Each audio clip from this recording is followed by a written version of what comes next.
Hola, hola, ¿cómo están? Espero que se encuentren bien. En este momento vamos a continuar con el café filosófico titulado Una página de filosofía, del cual está a cargo el doctor Sergio Pérez Cortés. El día de hoy vamos a ver una página de Gastón Bachelard de su texto Psicoanálisis del Fuego, del cual me gustaría leerles un pequeño fragmento antes de iniciar. A veces nos maravillamos ante un objeto elegido, acumulamos hipótesis y sueños, formamos así convicciones que tienden a la apariencia de un saber. Pero la fuente inicial es impura, la evidencia primera no es una verdad fundamental. De hecho, la objetividad científica no es posible si de antemano no se ha roto con el objeto inmediato, si no se ha rehusado la primera seducción de acercamiento, si no se han tenido y refutado los pensamientos nacidos de la primera observación. Toda objetividad debidamente verificada desmiente el primer contacto con el objeto. Esto y más vamos a ver el día de hoy. Los dejo en el café. Bueno, si les parece bien, vamos a empezar. Ya son las 6:05, me parece, ¿verdad? Así es. Bueno, recibieron la página que les envié. ¿Todos ustedes la tienen? ¿Sí? Sí, claro. Bueno, miren, debo Sí, empezar por explicar por qué les mando a Gastón Bachelard. Lo primero es que quiero decir es que me gustaría mucho insistir en el amor que yo le tengo a Bachelard, el enorme aprecio que yo le tengo a Bachelard. Ustedes han visto ya, seguramente tuvieron oportunidad de verlo, escribe maravillosamente, dice algunas expresiones absolutamente conmovedoras, ¿no es cierto?, que son en las que me gustaría detenerme. Lo hice además porque Gastón Bachelard es un filósofo que casi no es leído. Los que amamos, los que apreciamos a Gastón Bachelard, pues más o menos somos los de mi generación, es decir, los de la generación que ya se está vacunando, para que tengan una idea de la edad de la que estoy hablando. En la época en que yo estudié, Bachelard era una lectura casi obligatoria, pero luego las cosas cambian y se ha dejado de leer. Yo suelo enseñar a Bachelard, yo he dado cursos en la universidad sobre epistemología histórica. Uno de ellos fue muy afortunado, al punto que los que en ese momento fueron mis alumnos, hoy siguen siendo colegas muy cercanos. Luego hice un segundo intento, completamente fracasado. Era la clase más desastrosa que he dado, porque a los que estaban ahí no les interesaba, y de manera que yo llegaba derrotado cada clase a decir cualquier cosa para salir del paso, y salió muy mal. Por eso no lo he vuelto a repetir. Y entonces creí que era una buena oportunidad de presentarles un autor como estos en un libro que yo además aprecio particularmente. Recuerdo la primera vez que lo leí, debe haber sido el año eh, 73, 74, o sea, es la prehistoria, pero lo sigo queriendo como el primer día, porque hay amores que no se desvanecen con el tiempo. Bueno, vamos a empezar comentando un poco. El título mismo es sorprendente, ¿no? Psicoanálisis del fuego. Pues suena extraño, porque el fuego pues, no es un individuo al que se pueda psicoanalizar, ¿no es cierto? El título mismo es sorprendente, psicoanálisis del fuego. No es psicoanálisis del pensador, ¿no? Es psicoanálisis del fuego. Y con ello, Bachelard indica muy bien cuál es su perspectiva de las cosas, ¿no? Su perspectiva epistemológica de las cosas. Como ustedes ven, lo que va a hacer Bachelard es mostrar de qué manera el fuego, que aparentemente es un objeto frente a nosotros, objeto de ensoñación, objeto de deseo, en realidad, desde el punto de vista del conocimiento, es un verdadero obstáculo. Y me detendré un poco en la noción de obstáculo, porque es, como dice Canguilhem, probablemente la muestra del genio que fue Gastón Bachelard, de la noción de obstáculo epistemológico, ¿no? La primera frase del libro es ya encantadora. Basta que hablemos de un objeto para creernos objetivos. Pero en nuestro primer acercamiento, el objeto nos señala más que nosotros a él, y lo que creíamos nuestros pensamientos fundamentales sobre el mundo muchas veces no son otra cosa que confidencias sobre la juventud de nuestro espíritu. Ah, es precioso, ¿no? Basta que hablemos de un objeto para sentirnos objetivos. Pero en realidad, dice Bachelard, cuando hablamos de un objeto, lo que estamos poniendo en el objeto no es el objeto mismo, sino lo que estamos haciendo es transfiriendo sobre el objeto nuestras ensoñaciones sin percatarnos, sin darnos cuenta de que el pensamiento nunca es el acercamiento inmediato, inocente a un objeto. Y aquí aparece ya uno de los rasgos muy bellos de Bachelard. Bachelard va a decir, cuando uno piensa, cuando uno cree pensar un objeto, en realidad su pensamiento ya va teñido necesariamente de presuposiciones. En este caso, de presuposiciones de ensoñación, de deseo, de afecto, pero en todo caso siempre de presuposiciones. De manera que la primera lección epistemológica que Bachelard va a trabajar intensamente es, no crean ustedes que el pensamiento frente al objeto tiene la inocencia del primer día. Por el contrario, tiene la vejez de todos los prejuicios. Esa es una gran lección epistemológica. Nosotros creemos ser objetivos simplemente porque nos referimos a un objeto, sin darnos cuenta que entre el objeto y nosotros hay ya toda una trama de pensamiento a la que pertenecemos, que nos pasa completamente ignorada, que está ahí sin mostrarse y que sin embargo produce los efectos de que eso que creemos objetivo en realidad se muestra como una desviación, como un problema. Y ahí va a estar gran parte de la epistemología de Bachelard. La voy a resumir, aunque la trabajaré largamente a lo largo de nuestra sesión. Bachelard lo que propone, el primer paso epistemológico que propone, y por eso aparece el término psicoanálisis, es examínese usted. Cuando va usted a tratar de conocer, no examine directamente al objeto. Primero pregúntese usted. Primero hágase usted un psicoanálisis.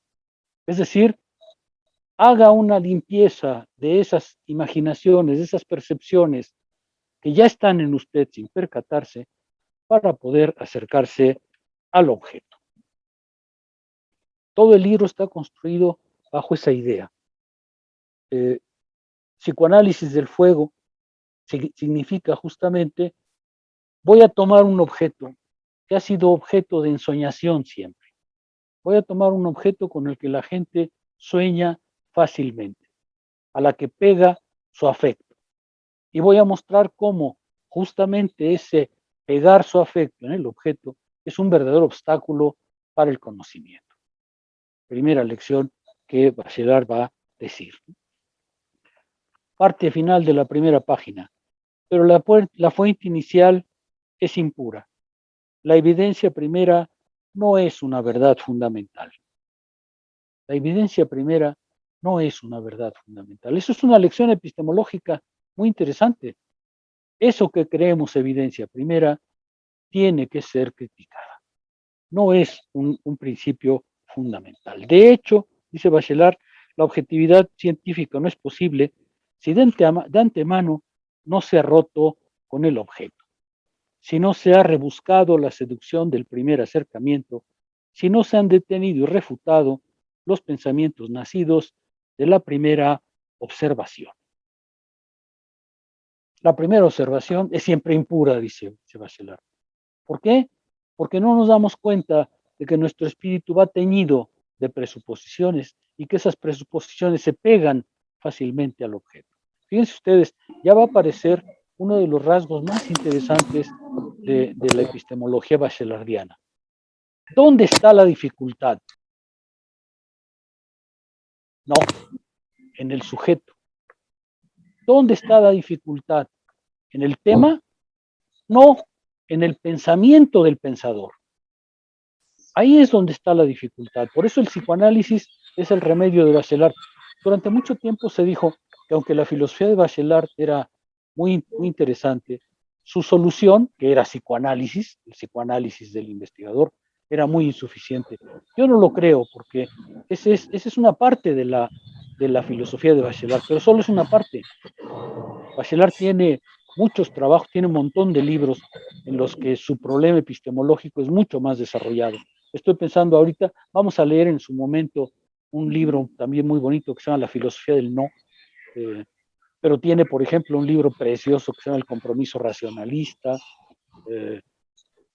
Hay muchísimos libros de Bachelard en donde Bachelard es especialista en físico-química y algo en matemáticas. Entonces sus obras suelen estar teñidas del conocimiento de su época. Y lo que es extremadamente interesante es que como epistemólogo está lejos de ser tan elemental como para nada más sugerir el psicoanálisis. Esta es nada más la entrada a su filosofía, ¿sí? El psicoanálisis del fuego. La primera evidencia es necesariamente un error. Toda objetividad debidamente verificada desmiente el primer contacto con el objeto. La objetividad debe de antemano criticarlo todo. Criticarlo todo. Sin saberlo, sin darme cuenta, yo me estaba aproximando a eso que luego en la filosofía hemos llamado filosofía sin presuposiciones. Filosofía que lo primero que tiene que hacer es quitarse la idea de que el acercamiento al objeto, incluso cuando es cuidadoso, es adecuado. Hay que reconsiderar, hay que reexaminarse. La sensación, el sentido común, la práctica incluso más constante y también la etimología, pues el verbo está hecho para cantar, raramente se encuentra con el pensamiento. Esta es una afirmación muy bonita de Bachelard. La sensación, el sentido común, raramente se encuentran con el pensamiento. Eso es muy interesante porque Bachelard lo que dice es, claro que todos son pensamientos, pero el pensamiento conceptual, el pensamiento teórico, el pensamiento categorial, es de otro orden que el pensamiento común. Claro que todo está teñido de pensamiento, pero el pensamiento conceptual es pensamiento de otro orden, de otro género. Claro que es pensamiento, pero es de otro orden que el pensamiento inmediato. Las ensoñaciones, la imaginación, todo eso está bien y es pensamiento, pero eso no es el pensamiento conceptual. Si en esta vigilancia malévola, permítanme que me detengan esas expresiones de Bachelard, porque en la filosofía no son usuales semejantes cosas, ¿no? Si en esta vigilancia malévola jamás alcanzaremos una actitud verdaderamente objetiva, si no nos vigilamos malévolamente. Y luego dice algo muy bonito, ¿no? Cuando se trata de estudiar a los hombres, hermanos, semejantes, la simpatía es la base del método. Bueno, eso no es cierto, ya lo sabemos en ciencias sociales, pero cuando se trata de examinar a los hombres, dice él, la simpatía es la base del método. Pero ante un mundo de las cosas, que no se conmueve con nuestras ansiedades, que no sufre ninguna de nuestras penas, la antipatía es, dice él, el fundamento del método, la antipatía. O sea, es muy interesante, ¿no? Porque Bachelard está diciendo, mire, entre el pensamiento y el ser no hay ninguna armonía. El mundo no está hecho a su medida. ¿No cree usted que hay ninguna armonía preestablecida y que el ser va a respetar, a responder a sus ansiedades? De ninguna manera. El ser no sabe nada. El ser está simplemente ahí como ser. Es al pensamiento al que le corresponde acercarse al objeto, trabajarlo y reconstruirlo, reelaborarlo, porque justamente porque la primera observación está equivocada, el objeto de conocimiento nunca es igual al objeto inmediato. Nunca, nunca. Esa es otra lección espléndida de Bachelard, ¿no es cierto? Pensar no es imitar. Pensar no es copiar. Pensar no es reproducir. El pensamiento no hace figuraciones idénticas a los objetos. El pensamiento los transforma, los modifica, los altera. Solo los reconstruye conceptualmente porque la única manera que tiene el pensamiento de reconstruir es conceptualmente.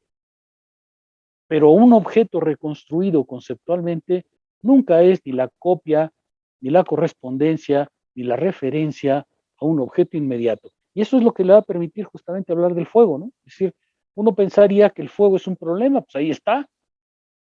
Resulta que es un falso problema. Resulta que no es un problema realmente.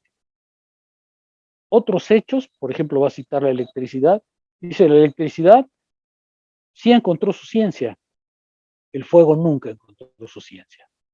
Ya no está en los capítulos de la química, está en las historias y además en las historias creyendo que sigue siendo el mismo problema. Bachelard va a mostrar que de ninguna manera es así. Aquí viene una afirmación de Bachelard que es muy interesante y que quizá debería llevar a otras páginas de filosofía. Los ejes de la poesía y de la ciencia son inversos en principio. Son inversos en principio. Hay un libro muy bonito sobre Bachelard que se llama Bachelard Día y Noche, porque Bachelard piensa que el pensamiento racional es de un orden y el pensamiento poético y literario es de otro orden, que los dos pertenecen al ser humano, pero que los dos siguen órdenes, estructuras propias e independientes. Bachelard, como probablemente ustedes lo saben, tiene dos clases de libros. Uno dedicado al racionalismo científico, el otro dedicado a poetas, a veces a poetas malditos, como los cantos de Maldoror, por ejemplo, o poetas surrealistas, o poetas como Lautréamont, por ejemplo. Normalmente hay libros, por ejemplo, que se llaman sobre el agua y el fuego, o sobre la llama de una vela, porque lo que él intenta mostrar es que la ensoñación es parte de la humanidad, pero no es la parte idéntica a la parte racional que es la que trabaja en esta clase de libros. Eso hace de Bachelard un pensador sumamente atractivo. Sus libros sobre literatura son muy difíciles de leer porque normalmente están llenos de símbolos, están llenos de, justamente él se libera de esto que piensa que es el pensamiento racional y resultan muy difíciles de leer, pero son encantadores. Claro que al terminar un libro de esos uno no ha aprendido nada. Él dice que aquí tampoco, pero aquí sí se aprende. En aquellos creo que no. Pero Bachelard tiene estas dos caras, ¿no? Por eso dice que el eje de la poesía y el eje de la filosofía son inversos, pero los dos pertenecen a la humanidad, los dos pertenecen a lo humano. Vamos a estudiar un problema donde la actitud objetiva no ha podido realizarse jamás, donde la seducción primera es tan definitiva que incluso deforma los espíritus más rectos. ¿No es espléndido? Donde la seducción primera es tan definitiva que incluso deforma los espíritus más rectos, donde los sueños reemplazan al pensamiento y donde los poemas ocultan los teoremas. Ahora, esa es una expresión hermosísima, ¿no? Donde los poemas ocultan a los teoremas. Un objeto que nunca ha podido ser objeto científico, justo porque el problema es que es demasiado seductor, y ese es el fuego. El fuego que es normalmente bienhechor, pero que también es destructor. Bachelard tiene una filosofía bastante dialéctica, ¿eh? Hay algunas partes en las que dice que su dialéctica es distinta a la de Hegel. En realidad no es nada distinta a la de Hegel, es dialéctica. Y por ejemplo, en el caso del fuego lo va a mostrar diciendo, para algunos el fuego es bienhechor, para otros es destructor, para unos el fuego es creador, para otros el fuego es el infierno. ¿Por qué? Pues porque el objeto como tal tiene esa polaridad, pero esa polaridad, dice él, pertenece al ámbito de la poesía. Este problema nos parece tan directamente psicológico que no dudamos en hablar de un psicoanálisis del fuego. Ahí encontramos la explicación del título. Psicoanálisis del fuego, porque el objeto es tan seductor, el objeto nos habla tanto a la intimidad, que luego resulta, dice él, muy difícil distanciarse de él, y aún los espíritus que quieren hacerlo no lo logran. Caen en una o en otra variante de esa ensoñación, de esa afectividad, y entonces asocian el fuego a toda clase de cuestiones anímicas o afectivas. Por ejemplo, el fuego va a ser el principal alimento de todas las cosas, o el fuego va a ser el creador del mundo. ¿Y quién de nosotros no ha caído bajo el fuego de la pasión? Bueno, pues ahí está, ¿no? Ya el fuego de la pasión es indicativo de lo difícil que nos resultaría separarnos de tal objeto. ¿Sí queda claro? ¿Algún comentario? Me detengo para ver si hay comentarios, porque creo que es un texto sumamente bonito. Sí, yo tendría un comentario con respecto a esto de, pues, digamos, como la polivalencia atribuida al fuego según el pensamiento precientífico, ¿no? Me parece increíble la manera en la que lo aborda justamente de una manera muy dialéctica en el capítulo donde hace referencia al complejo de Hoffman, que son los alcoholes, ¿no? Como un objeto de seducción, pues un obstáculo epistemológico súper fuerte porque es al mismo tiempo agua y se prende, es volátil, no sé, me parece, ese capítulo me parece sobre todo como muy esclarecedor en cuanto a cómo un fenómeno natural, según la pues concepción precientífica, puede tener pues direcciones, ¿no? Muy opuestas o valores contradictorios entre sí, ¿no? Remarcando este sentido de que hay como, pues el pensamiento inmediato va en todas direcciones, ¿no? Y puede encontrar todo tipo de, pues, de elementos presentes según su propia, como pues, sus propias presuposiciones, ¿no? Esa es una historia muy bonita, ¿no? Porque lo que Bachelard muestra es que justamente cuando lo que domina es la ensoñación, pues entonces los vínculos, las metáforas, ¿no? Dominan sobre el pensamiento. Y entonces, claro, encuentras relación de todo con todo, ¿no es verdad? De repente encuentras asociaciones que parecen más dignas de un sueño. Ese es justamente uno de los ámbitos en los que Bachelard se ve muy bien, ¿no? Porque dice, claro, el pensamiento conceptual es un pensamiento riguroso, es un pensamiento de la causalidad, es un pensamiento de la necesidad, pero el pensamiento de la ensoñación es un pensamiento que le gusta encontrar vínculos en todas partes y que, por ejemplo, de un detalle saca una concepción del universo, ¿no? Como por ejemplo Tatiana, que de una acusación ya saca una perversión, hombre, pues no, el pensamiento tiene que ser mucho más causal, ¿es verdad? Y entonces, justamente lo que dice Bachelard es, claro, hay un pensamiento asociativo, por ejemplo, el que tú mencionas con los alcoholes. Yo pensaba detenerme en el capítulo que se llama La química del fuego, porque dice que es la historia de un falso problema, ¿no? Pero desde luego se ve muy bien ese obstáculo, ¿no? Y esta es la perspectiva de Bachelard. Para aquellos que no lo conocían o que lo conocen poco, me gustaría insistir en eso. Esta es la perspectiva de Bachelard. La perspectiva de Bachelard es estrictamente epistemológica. El primer acercamiento al objeto es falso. ¿Dónde está el obstáculo? En el pensador, no en el objeto. El problema no es el objeto, el problema es el pensamiento del pensador. Es ahí donde se encuentran las dificultades. Esa es una lección epistemológica de un altísimo nivel, porque justamente lo que Bachelard está diciendo es exactamente lo que dicen los idealismos. ¿Quieres comprender? Pregúntale al pensamiento. No le preguntes a los objetos, ni acuses al objeto de complejidad, de dificultad, de inaccesibilidad. No. Pregúntale al pensamiento que está pensando. Y ahí es donde va a colocar justamente Bachelard la noción de obstáculo. El obstáculo epistemológico está en el pensador. Y eso es justamente lo que hay que empezar a remover. ¿Sí se ve? ¿Algún comentario más?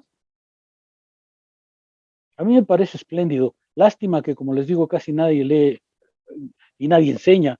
Por ejemplo, en los cursos de filosofía de la ciencia, creo que no se lee, ¿no es cierto, Ana?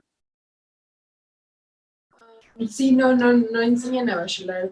Claro, se la pasan enseñando a Hempel y a todos esos que no sirven para nada, pero en cambio, Bachelard, que es, como ustedes ven, además muy poético, muy bueno, a ese no, ya explicaré por qué, ¿eh? Porque hay una razón, ¿eh? Las cosas no pasan porque sí. ¿Algún Doctor, comentario adicional? Sí. sí, yo creo que Es tan importante esto que dice Bachelard, que también se puede traspolar a las relaciones humanas. O sea, porque a fin de cuentas, aunque no sean objetos inertes, pero también se vuelve un objeto, o sea, en una relación, ¿no? Con interpares. Y creo que la emoción funciona como ese obstáculo epistemológico. Y no quiero decirlo como, eh, digamos, hablando como de una especie de inteligencia emocional, no sé, me fui más como a la psicología. Muchas veces, pues hay muchas malinterpretaciones porque estamos poniendo, interpretando pues a la otra persona desde nuestras creencias y nuestro bagaje y nuestros prejuicios. Entonces yo creo que esto hasta se podría, digo, extrapolar a una sanidad, un trabajo de sanación o de sanidad o salud emocional en las relaciones humanas. Sí, si nos abriéramos un poco a conocer realmente a las personas y ver que no son esa primera cosa que yo pienso y me dejo invadir por la emoción y ya se crea un conflicto terrible. Bueno, creo que tienes razón. En la página anterior, yo pasé un poco rápido, pero señalando a fin de cuentas, que Bachelard dice, cuando se trata de los hombres, el principio es la simpatía, y cuando se trata de las cosas, el principio es la antipatía. Bueno, no. También en el caso de las ciencias sociales, como lo sabemos bien los que estudiamos, no es la simpatía lo que nos permite comprender el movimiento humano, sino es justamente esa actitud racional que consiste en despersonalizar a los objetos para comprenderlos socialmente. Tú lo llevas un poco a un plano personal, probablemente sería una buena precaución justamente esa, ¿no? No dejarse llevar por la emoción. Ahora, por supuesto, me queda también claro que uno no puede ser bachelardiano y científico toda la vida, ¿no? O sea, seguro que hay muchas relaciones humanas en las que la emoción nos domina de antemano, lo que no está del todo mal. Lo único que hay que ser es precavidos para no hacer juicios extremos, ¿no? Sí, pero, en fin, tienes razón, me parece que tienes razón.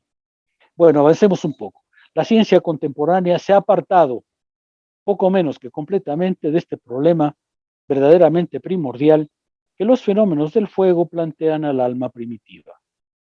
Un problema primordial porque el fuego le presenta al alma primitiva, al alma desprevenida, inmediatamente un problema, algo que debe resolver, algo que le exige una respuesta. Los libros de química al correr del tiempo han visto acortarse cada vez más los capítulos del fuego, y son numerosos los libros de química modernos donde se buscaría en vano un estudio sobre el fuego y sobre la llama. El fuego ya no es un objeto científico. Déjenme detenerme ahí. El fuego no es un objeto científico. Ya no es. Nunca fue. Nunca llegó a ser. Claro que comprendemos lo que es la combustión, pero no comprendemos el fuego. Esta es una tesis muy interesante, Bachelard. Lo que está diciendo es, el objeto científico es de otro orden que el objeto inmediato. Es su explicación, es su esencia, es lo que es, pero no es su imitación, ni se parece, ni se toma tal cual. El fuego, y por eso este libro lo elegimos porque es muy interesante, el fuego nunca fue un objeto científico. A pesar de todas las reflexiones y toda la poesía que le quieran poner, pues el fuego nunca se convirtió en un objeto científico. Lo que es un objeto científico es la combustión, pero ese es un problema químico distinto. Entonces, lo que Bachelard está diciendo aquí es, vamos a ver cómo este fuego que se presenta al espíritu como inmediato, como problemático, como necesario de responder, en realidad desapareció como tema en la ciencia. Aquí es donde Bachelard coloca eso que llama ruptura epistemológica. Ruptura epistemológica quiere decir justamente la separación entre el espíritu inmediato y el espíritu científico. Ruptura quiere decir que lo que el pensamiento aprende cuando entra al discurso científico es distinto, discontinuo, inasimilable al discurso anterior. Ahora, esto es una tesis extremadamente potente porque en historia de la ciencia tiene efectos devastadores, ¿cierto? Más adelante, justamente en el capítulo 5 al que yo me refería, Bachelard recuerda un libro recientemente publicado en su tiempo que justamente habla sobre la historia del fuego y empieza desde los griegos, ¿no? Claro, el fuego es un problema prácticamente para todas las regiones, para todas las religiones animistas, ¿es verdad? Y entonces el libro escribe la historia del fuego como si fuese algo que siempre ha estado ahí, lo único que han cambiado son las interpretaciones que se tienen de él. Bachelard acaba de poner un freno a todo eso y dice, no, el objeto no tiene una historia sempiterna. El objeto solo tiene una historia cuando el pensamiento científico ha logrado reconstruirlo y establece una barrera, establece un punto de no retorno hacia lo anterior. Todo aquello que se dijo sobre el fuego ha quedado de un lado de la barrera y del otro lado está la reconstrucción conceptual del objeto. Eso es lo que Bachelard va a llamar ruptura epistemológica, que como verán es extremadamente potente, porque lo que está diciendo Bachelard es, uno no puede creer que la historia de la ciencia se escriba como si fuese siempre el mismo problema, solo que sujeto a distintas interpretaciones. No es el mismo problema. Si queremos comprender, lo que tenemos que entender es cómo se problematiza el objeto, bajo qué condiciones algo se hace problema para la ciencia. No todo es problema y nada es problema de inmediato. Es preciso una transformación del pensamiento que hace que el pensamiento tenga literalmente que pasar por una cura. Ahí vuelvo otra vez al tema del psicoanálisis. Por eso dice Bachelard que hay que psicoanalizarse. Se dirá que es una solución bastante simple, es cierto, pero no carece de sentido, porque lo que está diciendo Bachelard es lo mismo que cuando vas al psicoanalista, llegas enfermo para tratar de cambiar, para tratar de reordenar, para tratar de reestructurar tu pensamiento, en la ciencia se te exige una transformación similar. Déjenme irme un poco por ese lado. Practicar una ciencia es transformarse, cambiar el pensamiento espontáneo que se tiene por otro pensamiento. El conocimiento requiere una transformación no solo del objeto, sino también del sujeto. Conocer es transformarse, es modificarse, es no ser el mismo. Ahora, esta idea de Bachelard a mí me gusta muchísimo. Efectivamente, conocer es cambiar de manera de pensar y de ser. Conocer es alterarse. Cuando uno entra al ámbito del conocimiento, lo que tiene que hacer es transformarse, hacer una catarsis de sí. Por eso es que usa el término psicoanálisis, que como verán, no es tan ingenuo como uno pensaría, ¿no? No nada más revisa tus convicciones y a ver, límpiate la cabeza, ¿no? No, está diciendo, cuando uno entra a la ciencia, uno tiene que cambiar su estructura mental. Hay en otro libro un ejemplo muy bonito de esto que entiende Bachelard. Bachelard se interesaba mucho en la enseñanza de las ciencias y decía que la enseñanza de las ciencias es muy complicada porque los profesores que enseñan ciencias nunca se dan cuenta de que el espíritu de los jóvenes que tienen enfrente ya tiene obstáculos. Y entonces, dice Bachelard, empiezan a explicar la ciencia como si estuvieran hablando frente a una tabla rasa, sin darse cuenta que el alumno ya tiene un montón de telarañas en la cabeza y que por tanto ya no es fácil que escuche.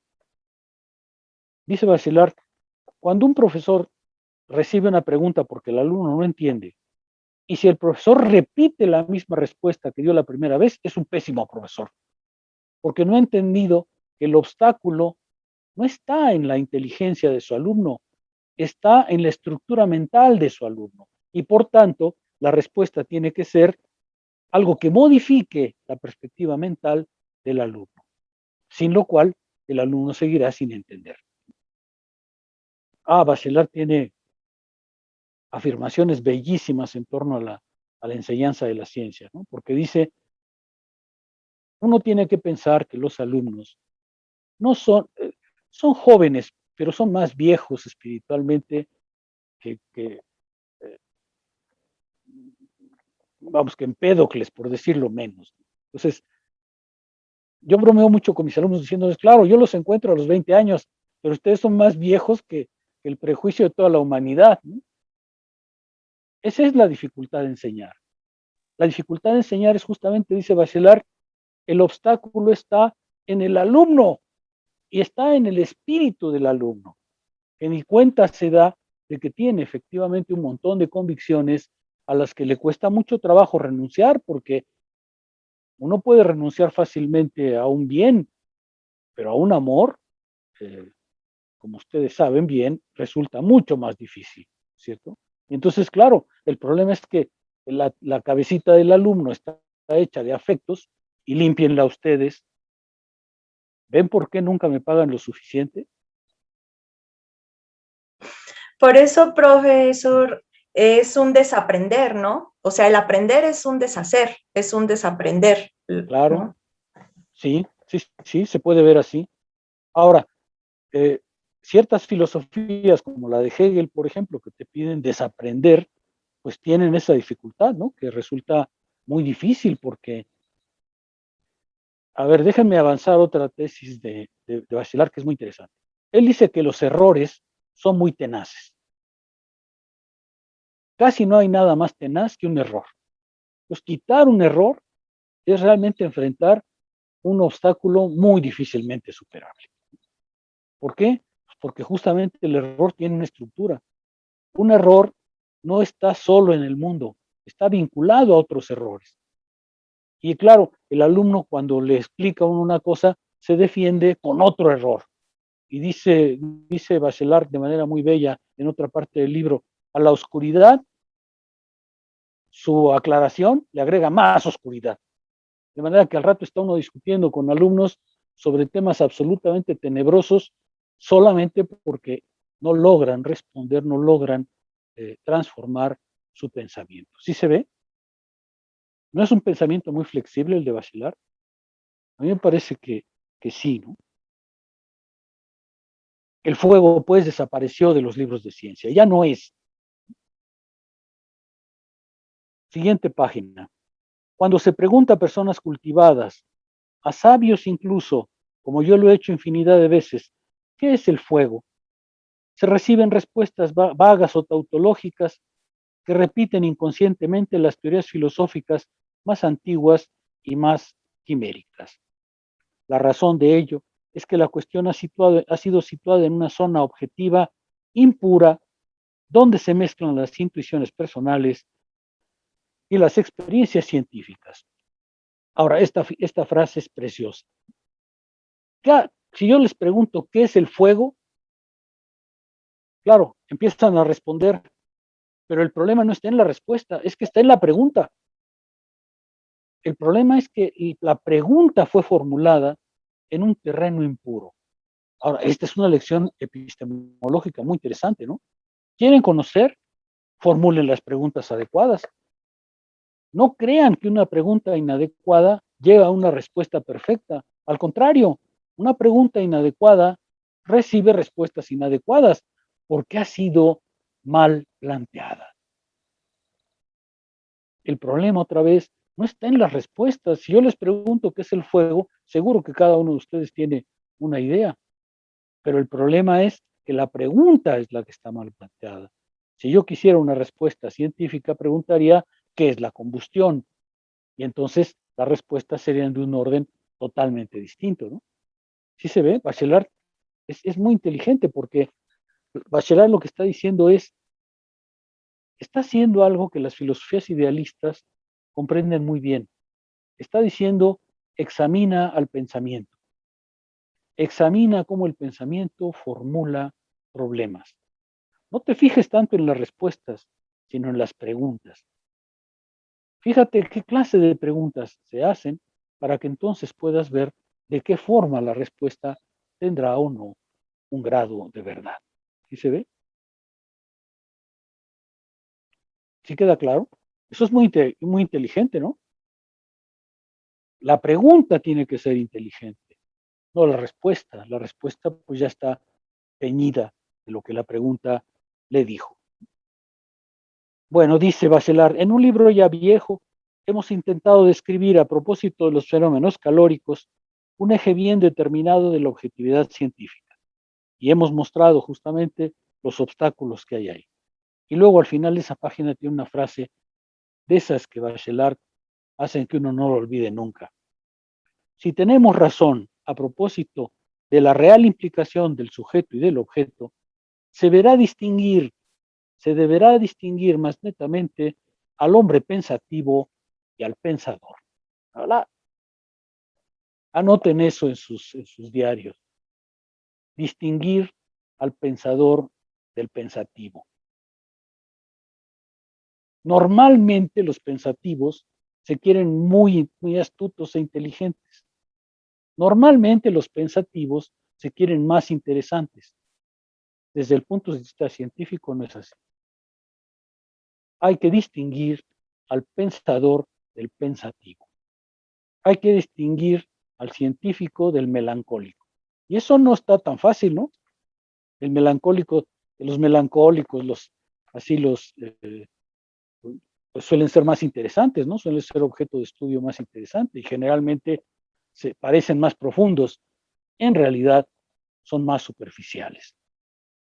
Son más superficiales porque en realidad viven justamente de las estructuras de superficie del pensamiento, ¿no?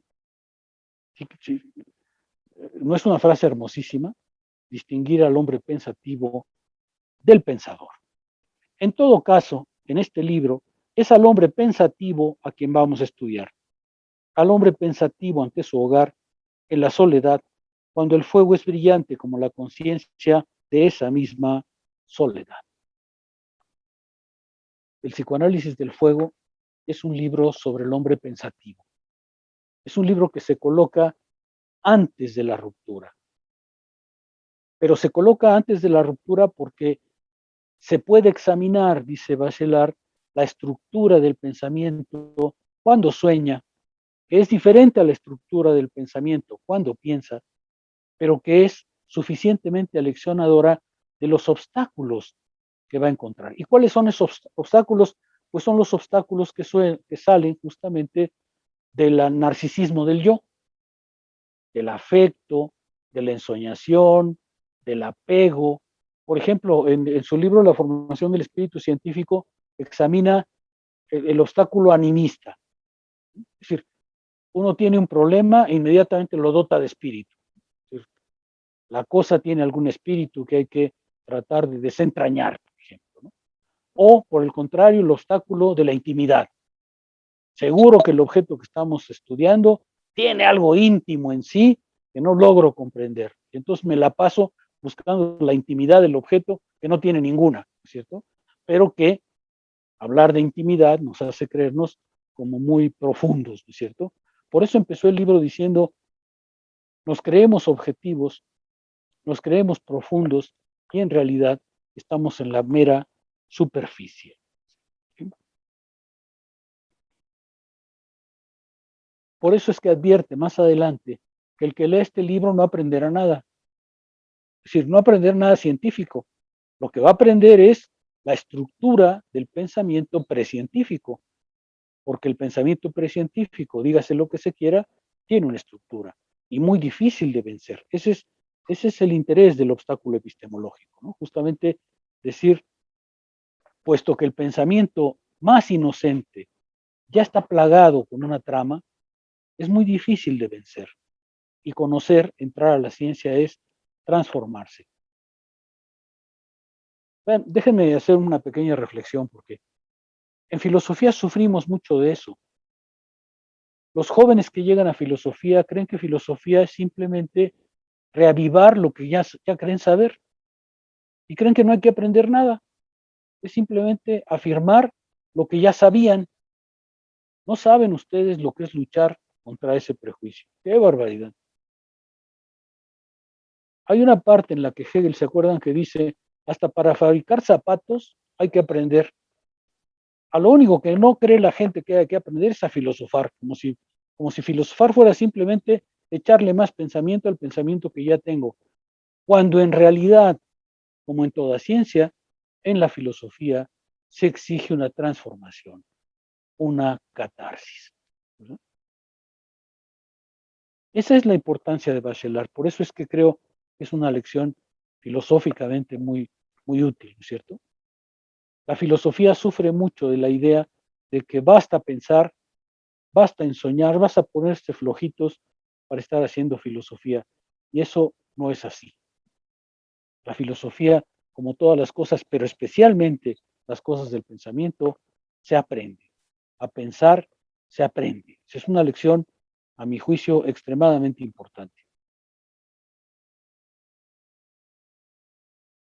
En definitiva, y ese es el sentido del libro, dice Bachelard, este estado de ligero hipnotismo, cuya constancia hemos sorprendido, es muy propicio para abrir las puertas a la encuesta psicoanalítica. Por eso cita a Tolet, ¿no? Un poema en el que pues se habla del fuego, ¿no? Se habla del fuego así como ensoñación, como quién no, quién. Seguramente ustedes como yo alguna vez acamparon y entonces se encontraron que en medio de la noche lo único que era aliviado, lo único que podía aliviarlo a uno era acercarse a la hoguera, ¿no es cierto? Y mejor solo, para que el fuego fuera compartido. Digo, mejor no solo, para que el fuego fuera compartido. Pero, dice Bachelard, ese es justamente ya un obstáculo. ¿Sí se ve? Capítulo 2. Pero si nuestro libro es fácil línea por línea, nos parece verdaderamente imposible hacer de él un conjunto bien compuesto. Un plano de errores humanos es una empresa irrealizable.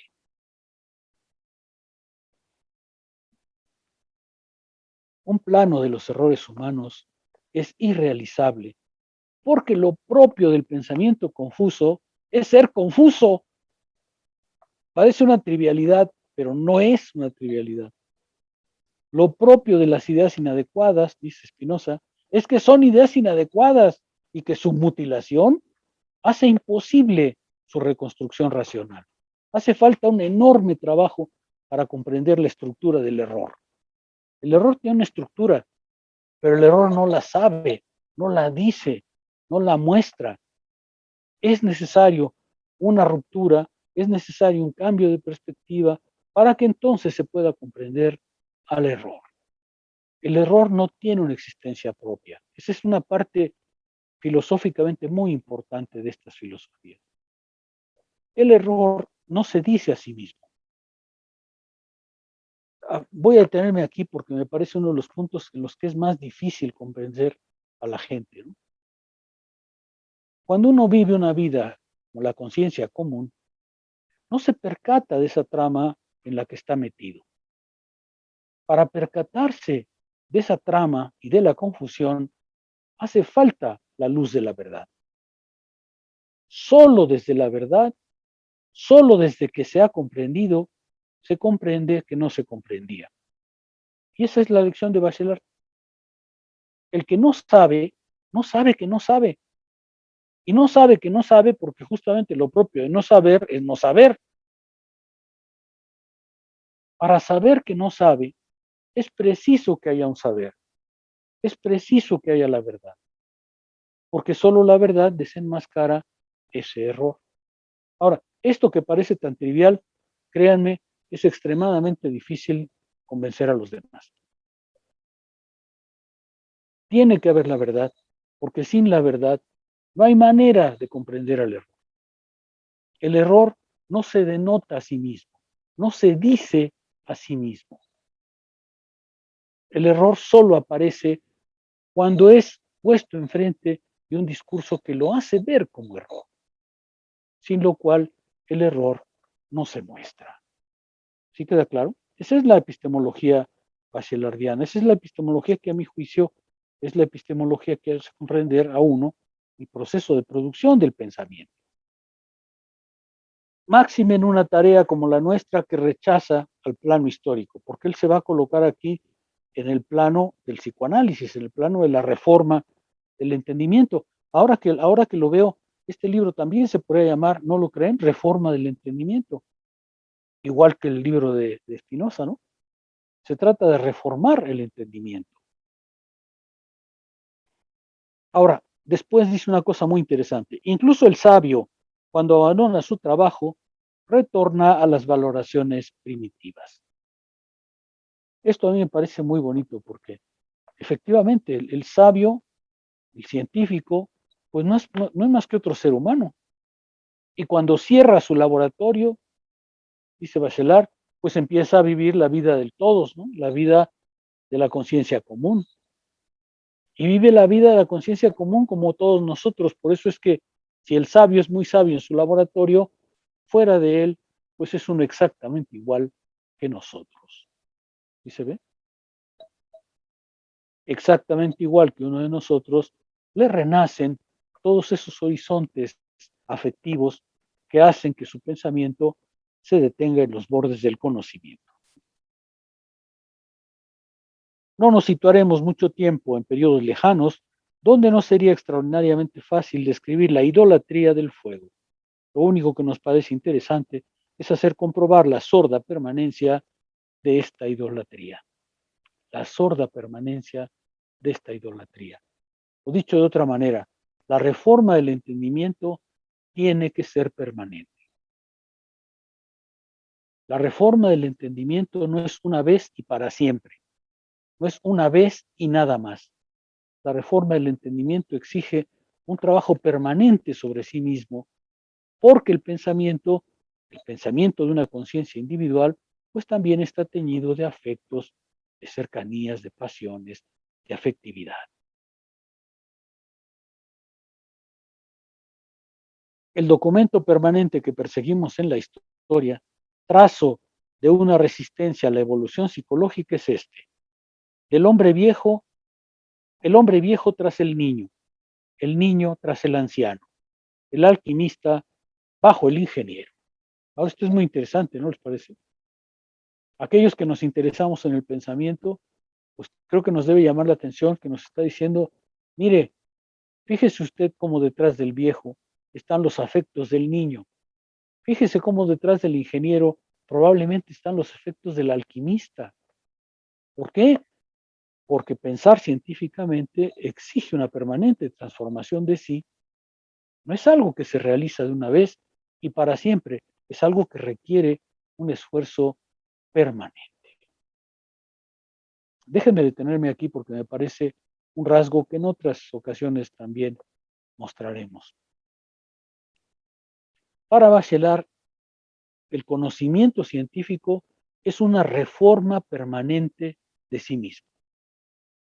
Es una constante transformación de sí. La verdad no es una y nada más. La verdad es una y se transforma constantemente. En muchos de sus libros, Bachelard dice, en realidad, cuando se practica una ciencia y cuando se practica en serio una ciencia moderna, uno tiene que cambiar de cabeza por lo menos 2 veces en la vida. ¿Por qué? Porque cuando cambia la teoría, hay que cambiar nuestra estructura mental. Y para estar realmente en la ciencia, ese cambio tiene que ser permanente. Es una lección de dialéctica del pensamiento extremadamente potente, ¿no?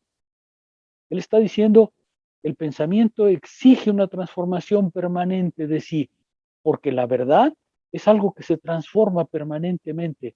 Y el científico que no sigue ese movimiento acaba dando clases porque lo único que hace el que da clases es repetir lo que ya sabe. El investigador transforma sus problemas. El que enseña no hace más que repetir lo que ya dijo una y otra vez. Por eso es que dice Bachelard que entre el profesor y el investigador no hay necesariamente continuidad. Es el investigador el que mantiene el pensamiento vivo, el que mantiene el pensamiento en su constante transformación. Ahora, eso a mí me parece sumamente evocador. Me detengo porque ya he dicho varias cosas que quizá susciten preguntas. Sí, bueno, yo tengo una pregunta, pero es un poco más sobre el comienzo, el mero comienzo. No sé, me llama mucho la atención que Bachelard utilice el concepto de psicoanálisis y, o sea, no sé, como que entiendo que se refiere a que haya como una revisión del sujeto que conoce, pero, o sea, también, o sea, como que me interesa saber un poco más sobre qué es lo que lo lleva a utilizar el psicoanálisis. Sí, tienes razón. Ningún psicoanalista admitiría esto que Foucault está diciendo, ¿no? Foucault utiliza el término psicoanálisis en el sentido de cura, ¿no es verdad? En el sentido de transformación. Hay que recordar que Foucault, perdón, Bachelard empezó su obra pues, en los años 30. De hecho, en las historias de epistemología, lo que se dice es que los problemas que enfrentó Bachelard son los problemas que surgieron al inicio del siglo XX. Al inicio del siglo XX, el siglo XX se inicia con una profunda reforma, con una profunda transformación en física. Aparece Bohr, los problemas del átomo, la física va a transformarse en ese momento. Acuérdense que los artículos de Einstein son de 1905. Entonces, claro, la ciencia a inicios del siglo XX, sobre todo la ciencia físico-matemática, sufrió un choque tremendo, al punto que cuando uno lee la historia de la época, los científicos empezaron a dudar si lo suyo era conocimiento de algo. Se había alcanzado un tal nivel de abstracción en físico-matemáticas que los científicos pensaban que pues eso eran elaboraciones de la mente, ¿no? Pero que nada tenían que ver, o que difícilmente tenían que ver con los objetos de la vida cotidiana, ¿cierto? Entonces el inicio del siglo XX está marcado por una profunda transformación conceptual en las ciencias físico-matemáticas. Y a eso es a lo que responde Bachelard. Bachelard justamente responde diciendo, no hay que dudar del conocimiento, lo que hay que comprender es qué es lo que estamos produciendo con el conocimiento. ¿No? Si usted me dice que lo que estoy conociendo es los objetos inmediatos, el fuego, por ejemplo, yo le digo, no, no es cierto. Claro que estoy conociendo, pero lo que estoy conociendo es una elaboración conceptual del objeto. Y ese es un verdadero conocimiento del objeto. Por eso es que Bachelard escribe una epistemología totalmente racional, ¿no? Para decir, no duden de lo que están produciendo, pero dense cuenta que lo que están produciendo no es lo inmediato, no es lo que aparece de inmediato. Por eso es que está escribiendo justamente en esta dirección. Usa el término psicoanálisis, pues a inicios del siglo XX, sin lo que hoy llamaríamos psicoanálisis, ¿no? Después de Lacan y después de, ya, nadie pensaría que el psicoanálisis es simplemente una especie de purga del pensamiento, ¿no? Eso es lo que hace Bachelard, ¿no? Es decir, fíjese usted, por eso tengo que es una lección que tiene que ver con la ciencia de su época. Fíjese usted cómo el objeto que conoce no es el objeto inmediato, no es la reproducción del objeto inmediato, y es conocimiento.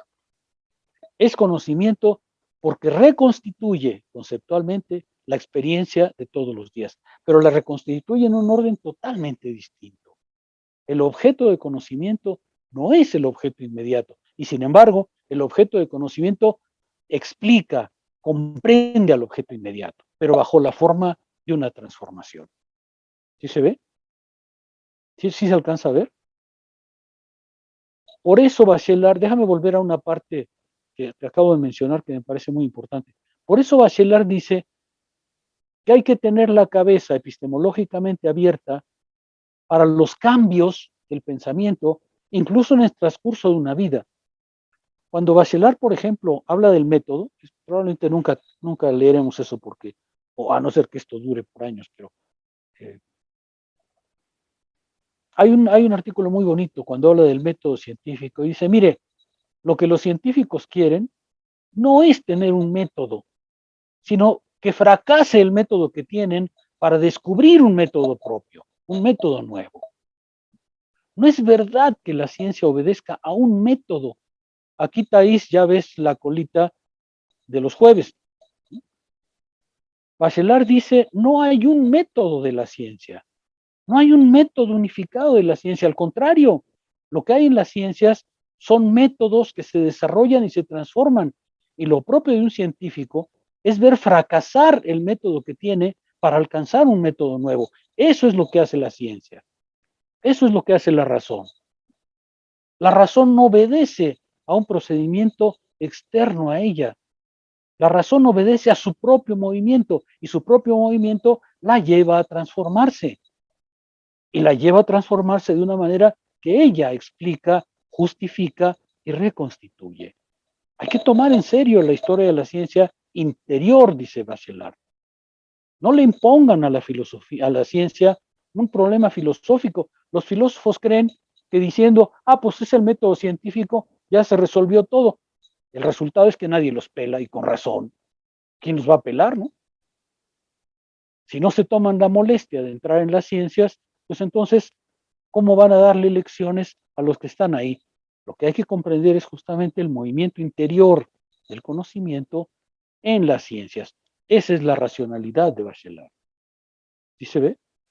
Entonces, pues se lo va a decir, no me vengan con que hay un método, porque es que si ustedes ven lo que pasa hoy en biología, o lo que pasa en química, o lo que pasa en física, ¿cómo pueden hablar de un método? ¿Quién es capaz de unificar eso? ¿La filosofía? Por supuesto que no. Lo que hay que comprender, la filosofía lo que tiene que comprender es el movimiento interior a las ciencias del pensar. Esa es una gran lección. ¿Sí se ve? Esa es la lección de Bachelard. Ahora, claro, psicoanálisis, ¿por qué?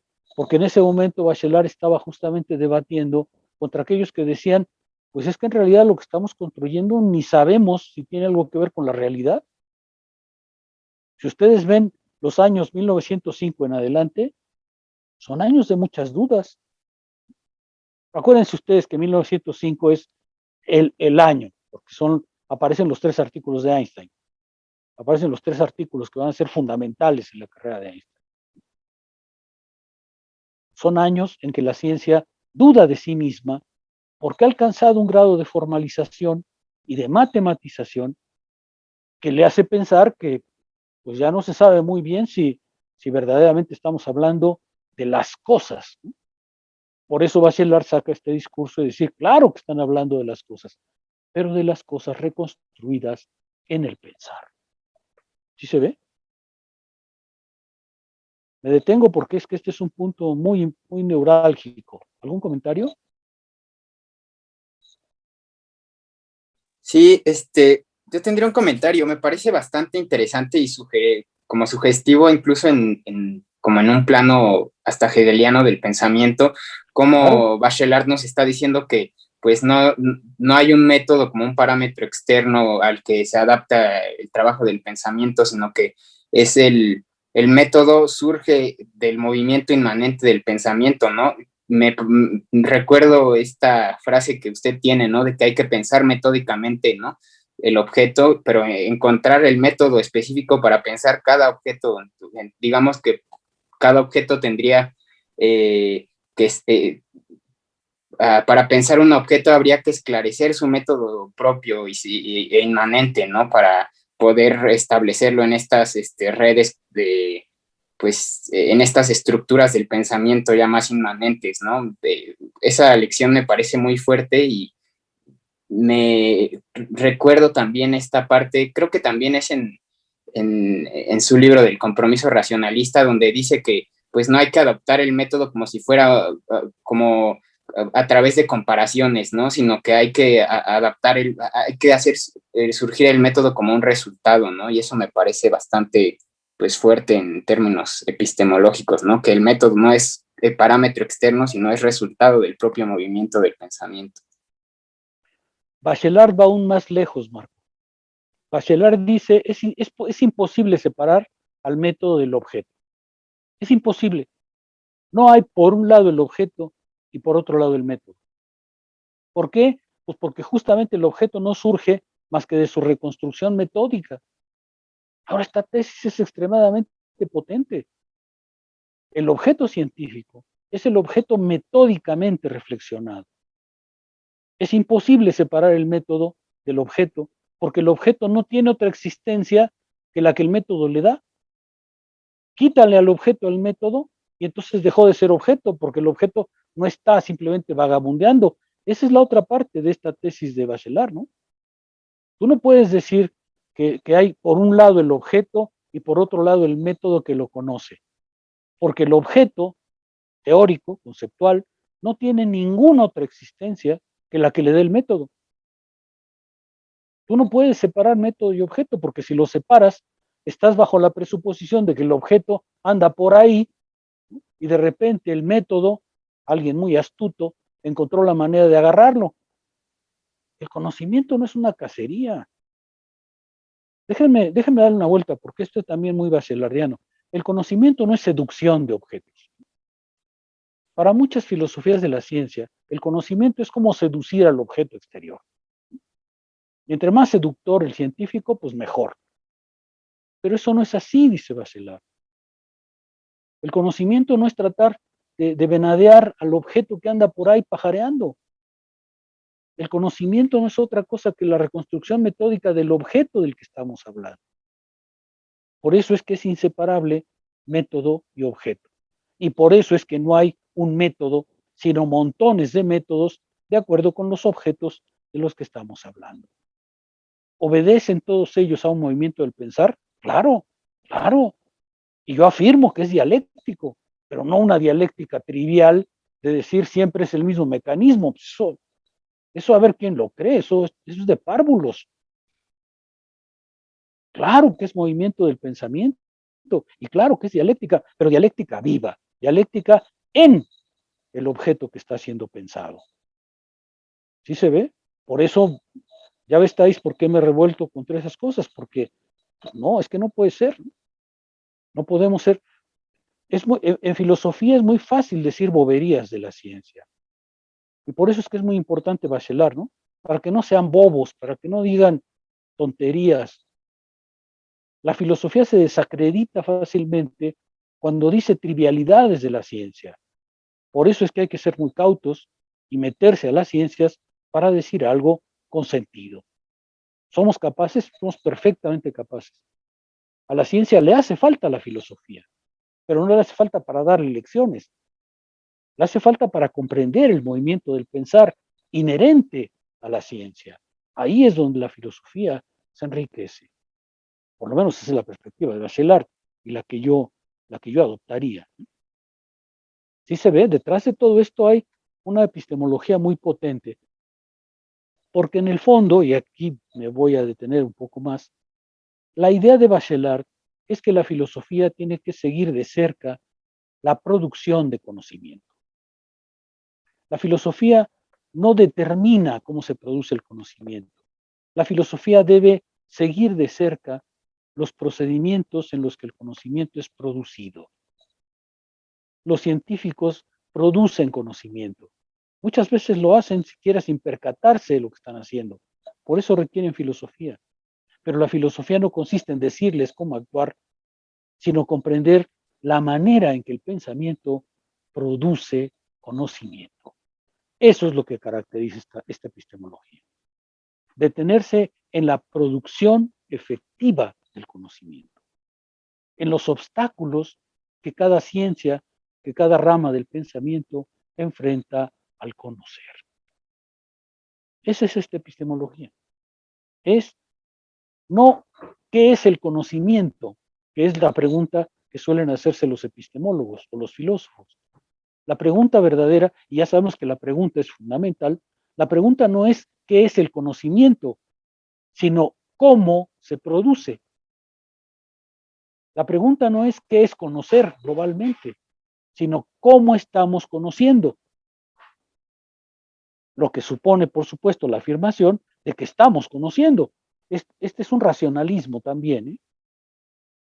Claro, si ustedes se colocan en Nietzsche y ya no saben ni de qué estamos hablando, ni si existe un mundo, y bueno, pues entonces sí, eh, esas filosofías no son para espíritus tan sublimes, ¿no? Si ustedes tienen dudas de que existen, de que está la realidad y de que las cosas están en el mundo y que, bueno, si tienen dudas de eso, pues ya, entonces, no es por aquí por donde se van a responder. Esta filosofía arranca de la afirmación de que estamos produciendo conocimiento. El problema es cómo. El problema es cómo hemos logrado producir conocimiento y desde luego también cuáles son los límites del conocimiento que actualmente existen. pero los límites del conocimiento son también conocimiento. ¿Sí se ve? Claro que estamos conociendo. Si a mí me vacunan el viernes, no espero que me vacunen con una ilusión. No espero que me pongan agua bendita y a ver cómo le va al muchacho, ¿no? Yo espero que a mí me va a tocar la vacuna AstraZeneca. Yo espero que en la Universidad de Oxford sean serios y que lo que me van a poner, pues me ayude, ¿sí? Ahora, si fuera nietzscheano, diría, bueno, pues me van a poner algo que no sé qué es para enfrentar algo que tampoco sé qué es, pero me van a ejecutar porque es voluntad de poderío. Imagínense ustedes el ridículo que la filosofía puede adoptar cuando piensa de esa manera. Bachelard nos dice no, mira al mundo de la razón racionalmente. Claro que hay muchos aspectos, como dice, que escapan a esto, pero mira al mundo de la razón racionalmente. Y date cuenta que lo que sabes, lo sabes. No lo sabes todo, te falta mucho por saber, pero cada vez que das un pasito, sabes algo más. Y eso que es tu límite, queda dentro del conocimiento también. Ahora sabes que sabes, y sabes lo que no sabes, y sabes por qué no sabías. Esa es la filosofía de la producción del conocimiento. Ese es Bachelard, que como verán, escribe libros muy bonitos, pero que tienen su profundidad muy, muy fuerte, ¿no? ¿Sí se alcanza a ver?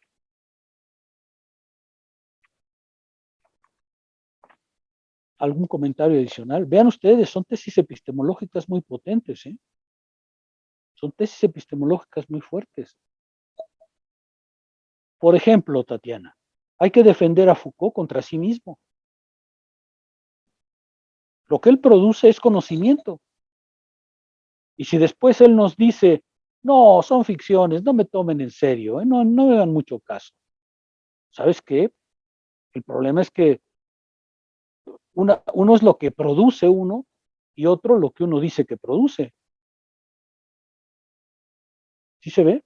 Por eso es que creo que hay un Foucault perfectamente defendible, a pesar del mismo, a pesar de sus propias palabras. Porque el pensamiento no obedece al que piensa, sino al pensamiento. Justamente esa es otra tesis de Bachelard muy importante, ¿no? Cuando uno entra en el orden del pensar, y esa es parte del psicoanálisis, Ana, cuando uno entra en el orden del pensar, deja su subjetividad. Este aspecto lo voy a insistir porque creo que no lo he hecho bien. Deja su subjetividad. Dejas tus manías, dejas tus impulsos, dejas tus amores de panadería y te pones a pensar en el orden del pensar.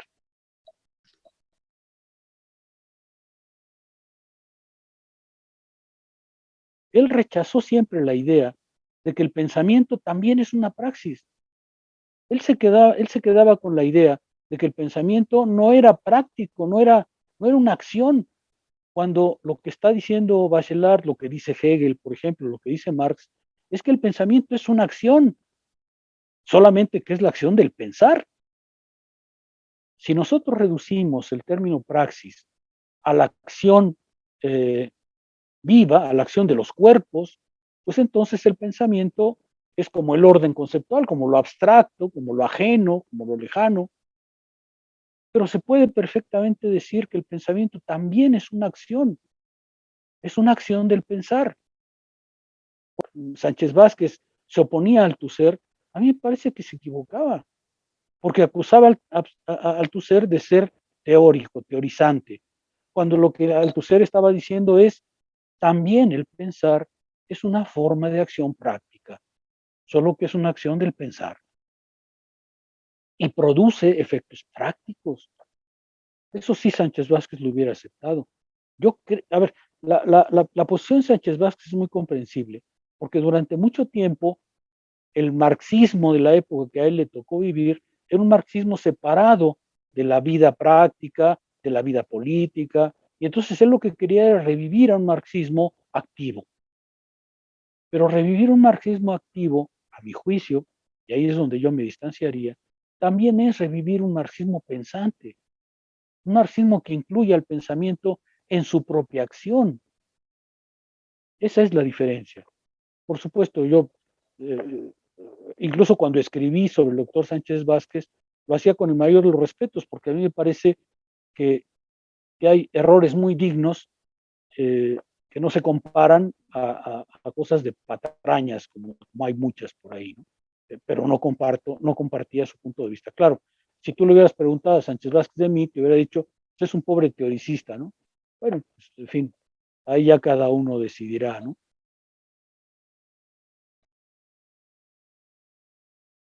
Déjenme volver atrás a eso que empezaba a bosquejarse, ¿no? Con esto del psicoanálisis, lo que en el fondo está diciendo Bachelard es efectivamente, cuando entras al orden del conocimiento, te despersonalizas. Te despersonalizas porque entrar al orden del conocimiento es entrar en el orden de las razones. Y las razones nada tienen que ver con tus impulsos. Las razones son un orden propio al que el pensamiento obedece. Y me parece una idea muy importante de Bachelard, porque dice que cuando uno cree en algo, no cree individualmente, sino cree racionalmente, cree en el orden del pensar. Dice Bachelard, ¿cómo se forma una comunidad de científicos? Si ustedes ven las respuestas que hay, son verdaderamente absurdas. Por ejemplo, que hay un paradigma y que todos lo aceptan. Hay una parte, Tatiana, que seguramente tú recuerdas, en donde dice Foucault que si dos lógicos discuten y uno está equivocado, el otro va a decir, bueno, acepto que tienes la verdad porque soy lógico, aunque no creo lo que me estás diciendo. Eso es mentira. Cuando uno acepta algo, lo acepta racionalmente, en el orden de las razones, ¿sí? Y por eso, dice Bachelard de manera muy interesante, una comunidad de científicos es una comunidad de la razón, es una comunidad en la que el que participa es porque queda convencido racionalmente de lo que se está diciendo. Eso es lo que hace la solidez de los. No es que estén de acuerdo en algo, que se pongan de acuerdo, o que todos decidan vivir de lo mismo. No. Hay que creer en la razón que convence a la razón. Déjenme volver atrás porque este es un tema que también cuesta mucho trabajo enseñar. A veces me preguntan, bueno, ¿y cómo sabe uno que algo es verdad? Pues pregúntale a tu razón. Pregúntale a la demostración racional. Y verás tú mismo si es verdad. Tu mismo pensamiento te dirá si es verdad. Eso no tiene que decírtelo nadie de fuera. Eso te lo dice la propia acción del pensar. Ponlo a prueba, pon eso a prueba en tu pensamiento. ¿Sí se ve? Bachelard está diciendo, el orden de las razones es un orden propio. El que quiere, Bachelard tiene una idea muy democrática de la ciencia y dice, el que quiere entrar puede hacerlo. Lo único que se le pide es el esfuerzo de comprender. Nada más. No se trata de que sea talentuoso, ni virtuoso, ni. No. No se trata de que tengan un IQ de 170 para que formes parte del club. No es cierto. No. Se entra cuando se es un ser pensante. Y se entra por razones de ser pensante. Por eso es que el psicoanálisis existe, Ana, para decir, quítate otra vez tus amores de panadería. ¿Tú sabes por qué te digo eso? Quítate tus amores de panadería, las ansiedades, las preocupaciones, todo eso no participa. Toda esa parte, despersonalízate. Eso es el psicoanálisis, en la versión, reconozco, bastante trivial. Trivial en el sentido de psicoanálisis, pero nada trivial en el sentido epistemológico. ¿Sí se alcanza a ver? Profesor, yo el otro día estaba leyendo la enciclopedia y justo pensaba que si pudiéramos encontrar como un principio del psicoanálisis, por ejemplo, en Hegel, estaba leyendo el apartado del espíritu donde Hegel comienza diciendo, o sea, el conocimiento del espíritu tiene la máxima de los griegos, conócete a ti mismo, ¿no? Eso es en principio en lo que debe de consistir el saber del espíritu. Y yo pensaba, es que claro, o sea, en realidad toda la fenomenología del espíritu se podría ver como un análisis, o sea, un proceso de análisis, en el sentido de que de esta posibilidad de reconstruir, ¿no?, toda la historia de la conciencia a partir de sus experiencias en el mundo, ¿no? Y esto que usted decía de que el pensar en Hegel es ya una praxis, pues es también porque para Hegel el pensar ya es una experiencia, es una perspectiva, y bajo esa perspectiva pues uno siente, uno se aflige, uno se sufre, uno va por ciertos intereses o persigue ciertas cosas, ¿no? Entonces, pero bueno, es importante que desde la perspectiva hegeliana, que ya plantea esta, digamos, historicidad en la fenomenología del espíritu, esto que usted decía de que el pensar desde la subjetividad, el riesgo que tiene, que todo el tiempo nos está diciendo Hegel, y me parece que lo está compartiendo Bachelard con él, es que pues el individuo siempre va a pensar que él está en lo correcto. El individuo siempre va a pensar que su manera de obrar se puede justificar, o que hizo el bien y tendrá manera de solaparse un poco o de ser condescendiente, ¿no?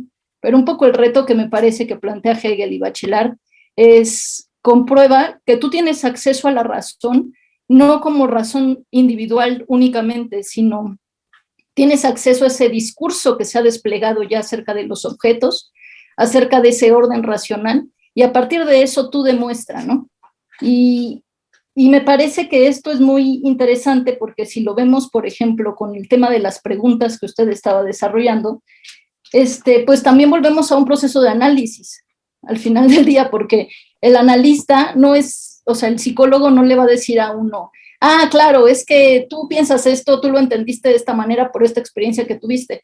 El analista lo que nos va a arrojar son preguntas, son las preguntas que nosotros, nos debemos de responder a nosotros mismos, y a veces lo logramos y a veces no, pero la manera de cómo nos cuestionan a nosotros nos cambia la perspectiva de cómo habíamos visto las cosas hasta este momento. Y digamos que para Hegel, y me imagino que por esto que estoy entendiendo de Bachelard, conocer esa reelaboración, digamos, conceptual de los objetos cuando somos capaces de insertarnos en el discurso racional que se ha dicho acerca de la verdad de cualquier objeto del mundo, también somos capaces como de colocarnos en esa comprensión que nos hace entonces hacer las mejores preguntas, porque son justo las que han entendido un devenir real, racional y verdadero, que plantean realmente las cosas que no se han respondido o las cosas que en ese momento aparecen como otras posibilidades de preguntarse por ese objeto que no se han preguntado o que justo no se han respondido o que no se han visto, y que por eso es un nuevo punto de partida, ¿no? Entonces, digamos que de ahí también pues deviene la manera de preguntar, en realidad es la posibilidad también crítica del pensamiento, que pone en cuestión lo que se ha pensado, que comprende ese devenir perfectamente y que al mismo tiempo puede colocarse desde otro nivel de una experiencia nueva para buscar un camino nuevo, ¿no? Digamos. Entonces se juntan, digamos, como estas paradojas del conocimiento, ¿no? De cómo esta máxima también socrática de solo sé que no sé nada, es justamente, pues eso era mucho, ¿no? O sea, saber que lo que uno puede saber o no puede saber, en realidad esa es la revolución del pensamiento y es lo que es el principio finalmente de la filosofía, ¿no? Poder decir, sé que esto desconozco. Es, yo creo que, pues, lo fundamental, ¿no?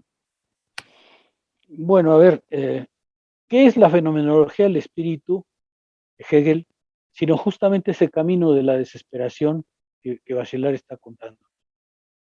Eso es.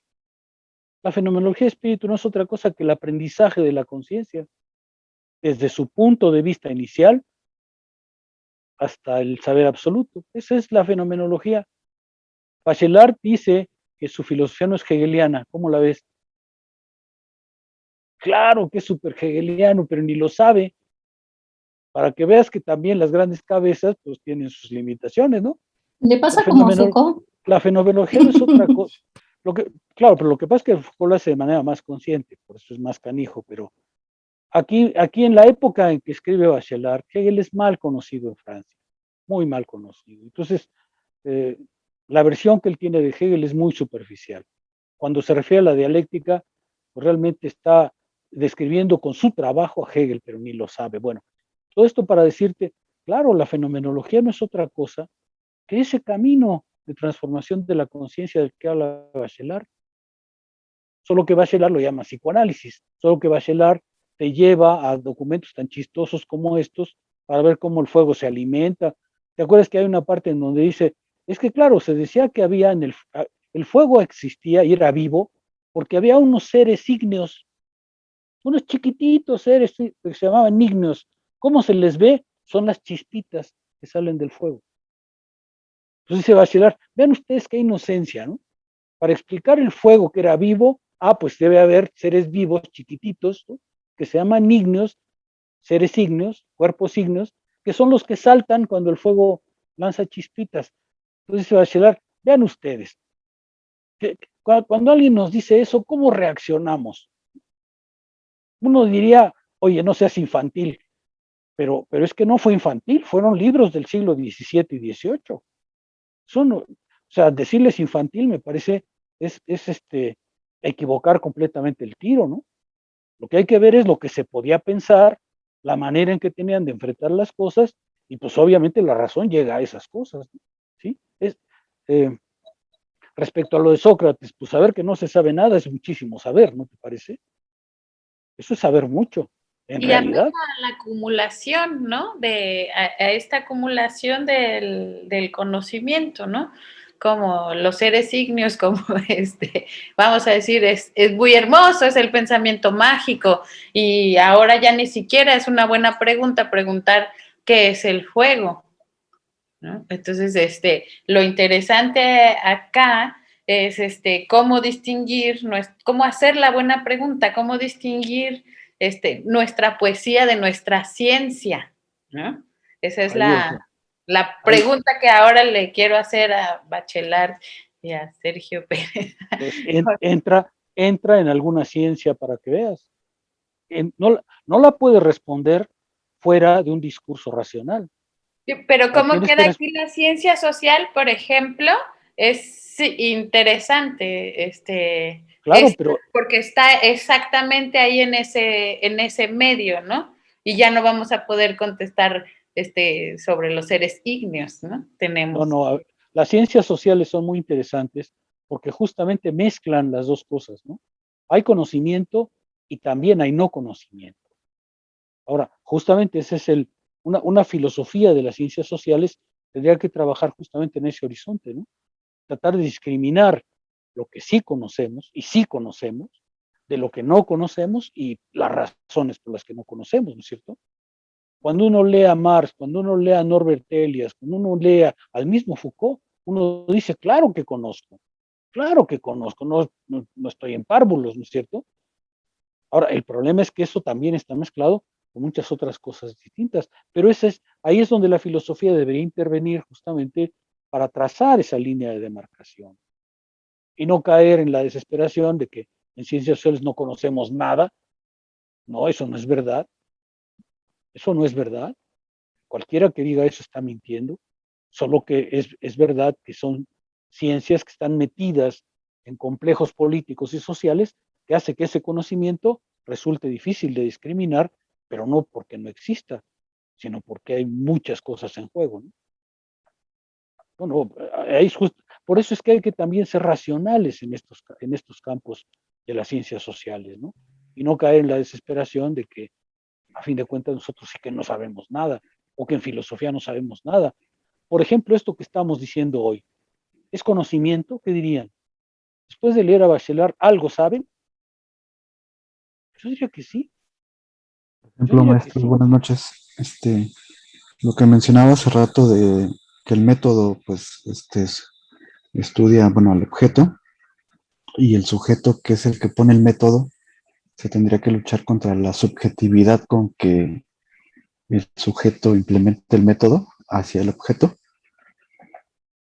A ver, no estoy seguro de comprender bien. Eh, Por ejemplo, el científico, se supone que tiene que entrar con toda la razón y estudia el objeto, ¿no? Pero pues si ese científico va cargado con mucha subjetividad y no lo sabe, ahí estaría el error, ¿no? Por ejemplo, que podría decir el sí, autor. claro. Si tú vas a la facultad de biología, no, a ver, si tú vas a la facultad de química, por ejemplo, ahorita, y dices que lo que quieres estudiar es la piedra filosofal, te van a mandar por un tubo. Es decir, te van a decir, mira, aquí sabemos química así, ¿no es cierto?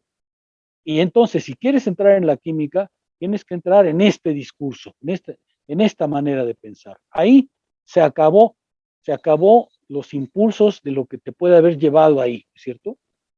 ¿Por qué? Pues porque entras en un orden de razones. Ahí el sujeto deja su impulso para, en cambio, entrar en un orden racional al cual debe obedecer para ser reconocido y para poder incluso pensar y decir algo con sentido.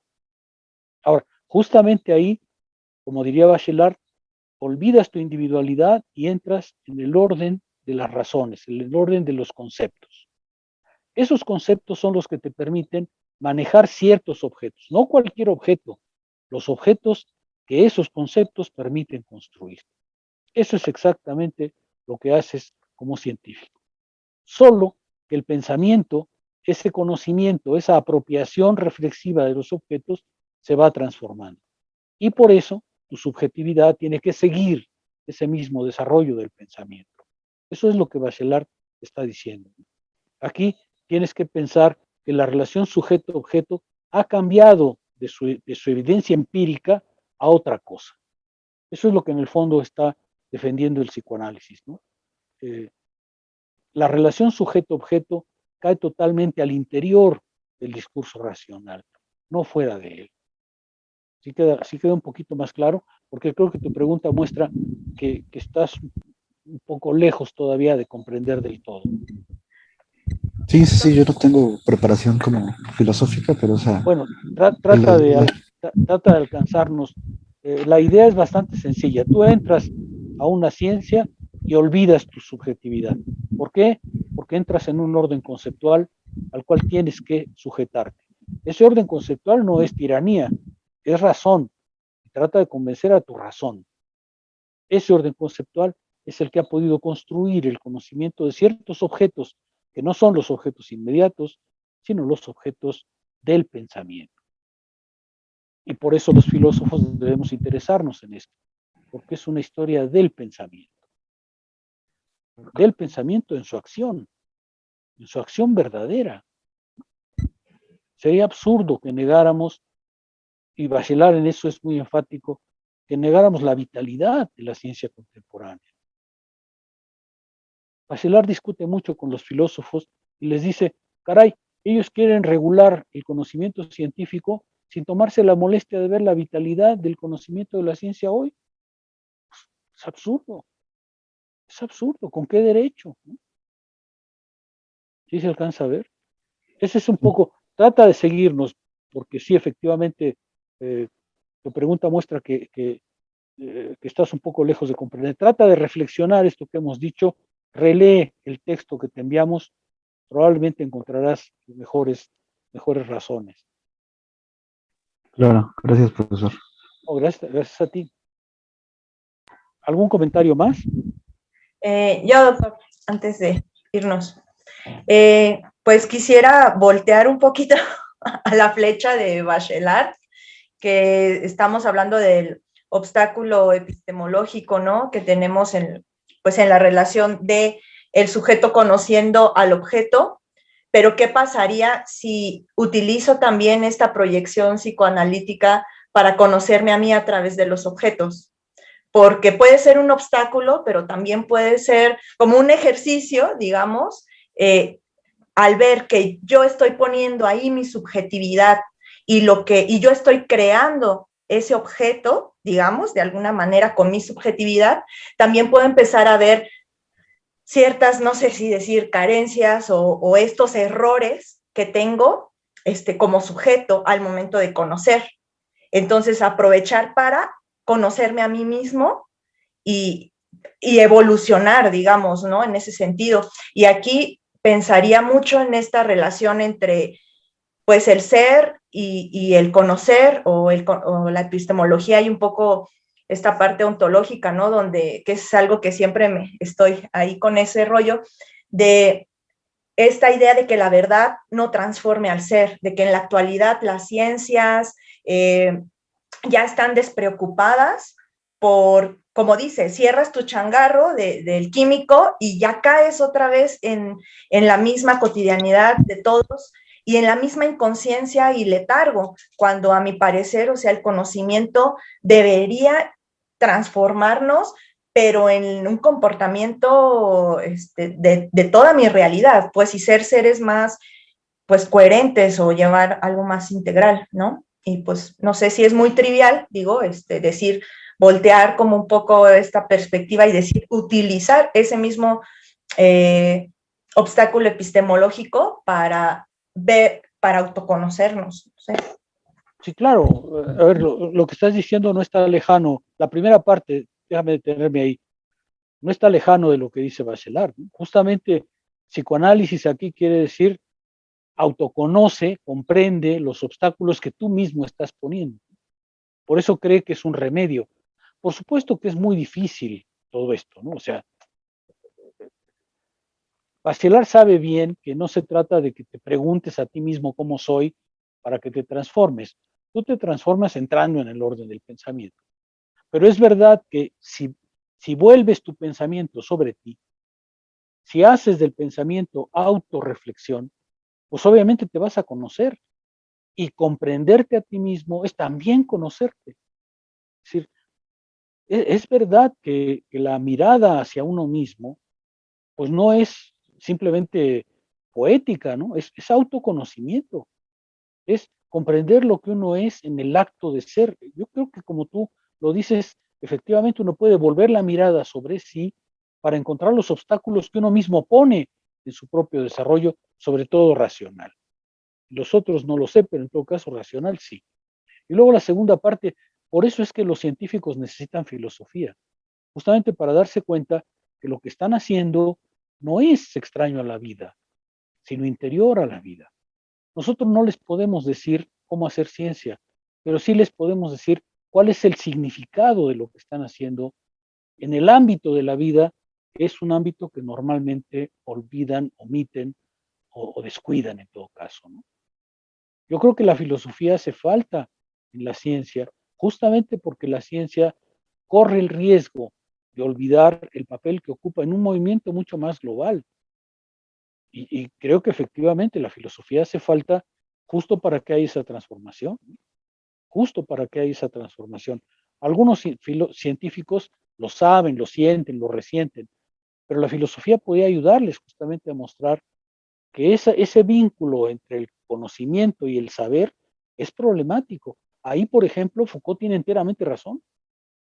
Foucault tiene enteramente razón. El problema de la ciencia es que está en un saber, está rodeada, vinculada a una vida que es mucho más complicada y que actúa sobre ella y que la vida actúa sobre ellos sin que se percaten. Esa es la parte en la que Foucault tiene enteramente razón. La ciencia forma parte de un saber. No todo es ciencia. No todo es pensamiento racional en el sentido científico, pero sí hay comprensión de ese vínculo entre ciencia y saber. Yo creo que Foucault tiene razón y es también perfectamente posible comprender. Y es que ahí nos llevaría hasta una ética, ¿no, doctor? O sea, Claro. para no ser esas pelotas que la vida nos va a llevar, si nos patean para un lado, pues rodamos para un lado, y si me patea para el otro lado, me voy al otro lado. O sea, podríamos ya empezar a perfilar desde ese autoconocimiento y desde una epistemología una ética, pues. Por supuesto, por supuesto. De eso se trata, ¿no? De hecho, a ver si algún día lo hacemos, pero la crítica que Canguilhem le hace a Bachelard es justamente esa, ¿no? Es decir, claro, Bachelard tiene razón, pero ha olvidado que el problema de la ciencia es que está en la vida, ¿no? Y hay un problema adicional cuando colocas esto en el ámbito vital, ¿no? Pero esa es una crítica. Canguilhem le dice a Bachelard, es que claro, se ha colocado en las ciencias duras y ha omitido el problema de ese vínculo que también existe ahí pero que se acentúa en otras ciencias como las ciencias de la vida, en donde ahí sí hay ciencia y sin embargo hay problemas éticos y sociales muy serios, ¿no? Claro, pero ahí tendríamos que hablar de Canguilhem. Bachelard no va por ese lado, ¿no? Bueno, pues si les parece, ¿algún comentario adicional? Espero que haya sido una sesión útil. Déjenme transmitirles, como les decía, mi verdadera pasión, mi verdadero amor por Bachelard. Léanlo, escribe preciosamente, tiene afirmaciones absolutamente conmovedoras, algunas de las cuales pude señalar, pero léanlo. Toda su obra está llena de expresiones así deslumbrantes, ¿sí? No es un curso de Bachelard, desde luego, no es más que una mera aproximación, pero quizá les da bases para algo más, ¿no? ¿Algún comentario adicional? Doctor, ¿cómo se llamaban las chispitas del juego? Seres ígneos. Seres ígneos. ¿Qué le parece? Le propongo si lee el pedacito de poema que viene en la parte 1 de despedida, porque es bonita. La de la voz baja que... Sí. A ver, déjame encontrarlo porque... Está hasta el principio, es muy bonito. Sí, cuando cita... Bachelard tenía, como te decía, ese aspecto de filosofía y poesía, ¿no? Y ahí es donde está... Era un gran conocedor de la poesía. Como sí, de ciencias dice, sociales, es entrañable. lo leo en francés. C'est à la voix basse qu'on enchante sur les cendres d'hiver, ce cœur pareil au feu couvert qui se consume et chante. Es en voz baja que uno se enamora o se encanta bajo las cenizas del invierno, de ese corazón parecido al fuego que se cubre y que se consume y canta. Y seguramente es por la última línea que la retiene, ¿no? Ese fuego que se consume y canta. El fuego que canta. Ese es lo que Bachelard dice que... yo creo que Bachelard tiene una lección muy bonita, ¿no? Hay que comprendernos. ¿Qué tiene de malo ser enamorado de las cosas? Solo que tienes que olvidarlo cuando entras al plano del conocer. No tiene nada de malo tener esa línea poética, ¿no? Del fuego que canta, del fuego que enamora. Por eso le llama a su primera parte el complejo de Prometeo, ¿no? Porque dice que todos respetamos al fuego, porque tiene una tesis muy bonita, porque él dice que las prohibiciones son primero sociales. No es cierto que el fuego queme y que lo evites, sino que te enseñan a evitarlo primero. Y que el complejo de Prometeo es social, no es... Uno pensaría que es un mero reflejo condicionado como perro, ¿no? Pero Bachelard dice que no, que los seres humanos son perros. La prohibición del fuego no es porque queme, sino es porque socialmente te enseñan a evitarlo. Por eso la primera parte se llama fuego y respeto, porque dice que las prohibiciones más importantes no son empíricas, son sociales, son lo que te enseñan a tener. Por eso es que dice que en el fondo, cuando tu papá te dice, no vayas a agarrar los cerillos, lo primero que haces es agarrar los cerillos. Porque justamente el afecto choca con la prohibición. Pero en fin, eso ya son aspectos más psicológicos de Bachelard. Está buenísimo, compara el de Prometeo con el de Edipo, ¿no? El complejo de Prometeo al científico como el de Edipo al psicoanálisis. Bueno, en fin. Bueno, yo sí quiero un cacho de sol. Gracias, doctor. Nos vemos en 15 días, ¿les parece bien? Ya veremos qué proponerles, ¿ok? Me dio gusto verlos. Muchas gracias, profesor. Sale, cuídense. Cuida. Maestro. Gracias, doctor. Sí, Eric. Hasta luego, doctor. Gracias. Hasta luego, chao.